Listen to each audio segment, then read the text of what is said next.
During his inaugural address, President Trump promised that America would be a manufacturing nation once again, and liberal pundits mocked him for it. But those critics were proven wrong once again. On the heels of President Trump's Oval Office meeting with Apple CEO Tim Cook last week, Apple just announced its largest ever commitment to American jobs and industry, with plans to spend and invest more than $500 billion in America over the next 4 years. Over the course of the current Trump administration, Apple plans to hire around 20,000 new workers, creating high-paying jobs right here in America. And the investment isn't limited to one specific region of our country.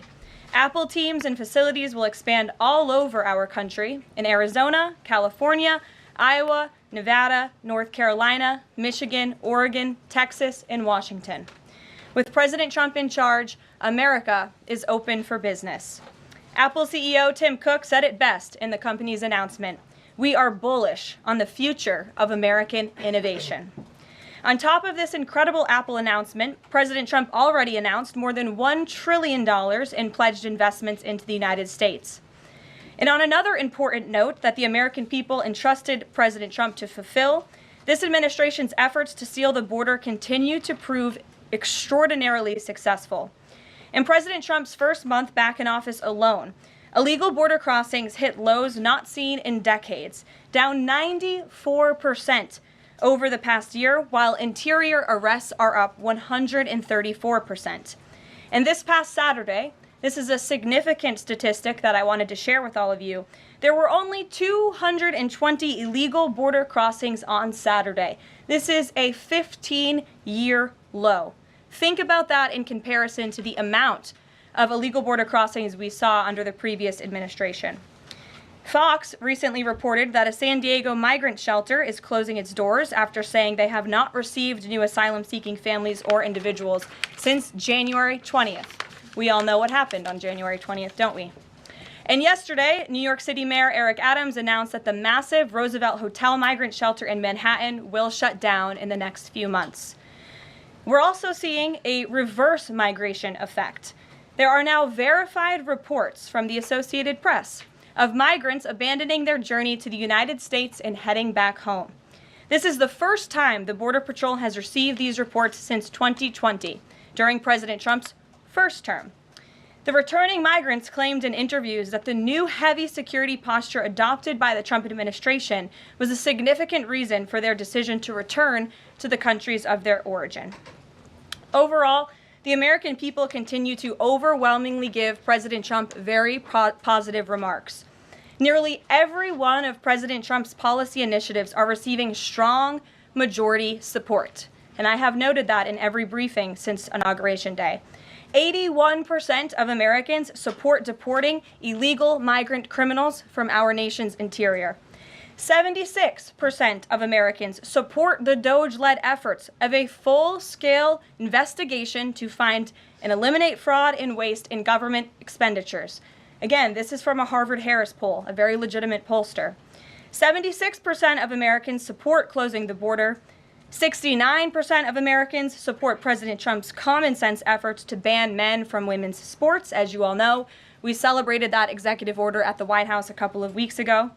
65% of Americans support the president's efforts to eliminate all preferences by race in the hiring and awarding of government contracts, which is another pledge that DOJ is working hard to fulfill. And 61% of Americans, vast majority, support the president's plan for reciprocal tariffs to ensure that other countries are treating us the way we have always been treated. Despite what many Democrats and media members want you to believe, the Trump agenda is not only necessary, but it is overwhelmingly popular. Why? Because it's driven by common sense. And finally, as you all saw yesterday, a federal judge denied the Associated Press's emergency motion for a temporary restraining order against myself, our Deputy Chief of Staff Taylor Budowich, and our Chief of Staff Susie Wiles for our decision to remove the Associated Press from the White House press pool for certain and special events. The judge's ruling, upholding our decision to deny the Associated Press such privileged access, reinforces the truth. And it reiterates what I said from this podium last week when that suit was filed. Asking the President of the United States questions in limited spaces such as the Oval Office in Air Force One is a privilege that unfortunately has only been granted to a few. It is not a legal right for all. The Trump administration has already proven to be the most transparent ever, and this president the most accessible in history. This is evidenced by President Trump's daily press conferences in the Oval Office, where he takes many questions from the journalists who have the honor and privilege of standing before the beautiful Resolute desk. The president and this entire White House are committed to ensuring the American people continue to receive this same level of historic transparency, access, and visibility. In fact, we want to double down and give even greater access to the American people. We want more outlets and new outlets to have a chance to take part in the press pool, to cover this administration's unprecedented achievements up close, front and center. Yeah.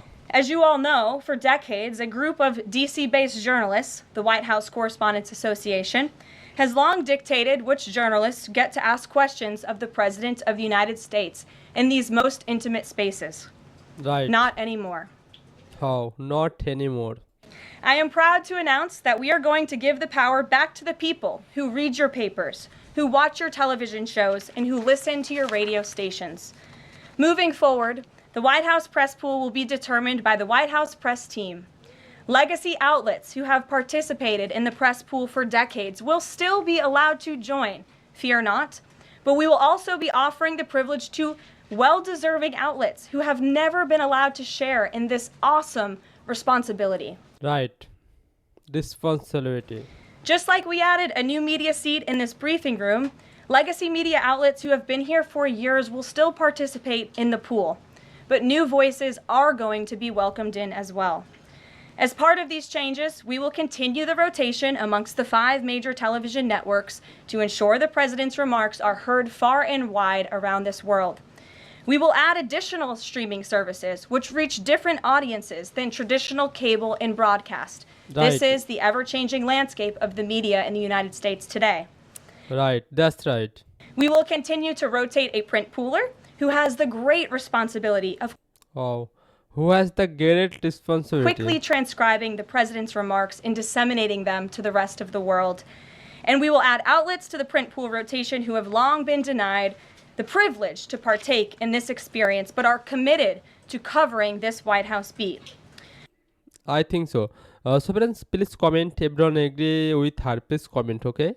We will continue to rotate a radio pooler and add other radio hosts who have been denied access, especially local radio hosts who serve as the heartbeat of our country. Right. And we will add additional outlets and reporters who are well suited to cover the news of the day and ask substantive questions of the President of the United States, depending on the news he is making on that given day. So everyone, please comment how was this video. I think this video was very important and very amazing. Right or wrong, please comment. So friends, don't forget to subscribe my YouTube channel and click this notification. So friends, at first I want to say America something important thing. So friends, America. There are a lot of people living in America. I think there are a lot of people is very annoyed and very happy in America. Why not? America, there has been new president in America. His name is Donald Trump. So Donald Trump, he is very important and very unbeatable president in America. So Donald Trump has a lot of supporters in America. So there are a lot of people support to Donald Trump. So I believe. So parents, everyone agree with me, please comment. And do you support Donald Trump? Please comment. So parents, I think Donald Trump, he is very important and very unbeatable man in America. So Donald Trump, your wives, Melania Trump, and your son Boron Trump, and your Donald Trump has lot of supporters. So parents, that's it. So parents, what's your favorite president in America? Please comment. So parents, okay, that's it. See you later. See again another new reaction video.